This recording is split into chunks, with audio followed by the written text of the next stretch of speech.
नमस्कार, आपण पाहताय लोकराज्य न्यूज 24. पाहुयात महत्वाची बातमी. मुळशीतील भुकुम परिसरात मुसळधार पावसामुळे एका नामांकित सोसायटीची सुरक्षेची कंपाऊंड भिंत अचानक कोसळल्याची घटना घडली आहे. सुदैवाने या घटनेत कोणतीही जीवितहानी झालेली नाही. मात्र भिंतीच्या ढिगाऱ्याखाली काही वाहने दबली गेल्याने मोठे नुकसान झाले. गेल्या काही तासांपासून मुळशी परिसरामध्ये मुसळधार पाऊस सुरू आहे. या सततच्या पावसामुळे भुकुम येथील कंपाऊंड भिंत कमकुवत झाली आणि ती अचानक पत्त्यासारखी कोसळली. भिंत कोसळली त्यावेळी परिसरात सामसूम असल्याने एक मोठा अनर्थ टळला आहे आणि नागरिक थोडक्यात बचावले आहेत. मात्र सोसायटीच्या आवारात पार्क केलेली दुचाकी आणि चारचाकी वाहने या ढिगाऱ्याखाली दाबल्या गेल्या आहेत.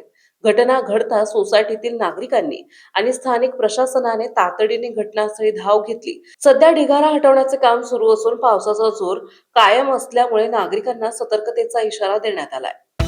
महाराष्ट्रातील महत्त्वाच्या आणि ताज्या बातम्या पाहण्यासाठी आजच आमच्या लोकराज्य न्यूज 24 न्यूज चॅनलला YouTube वर सबस्क्राईब करा आणि बेल आयकॉन प्रेस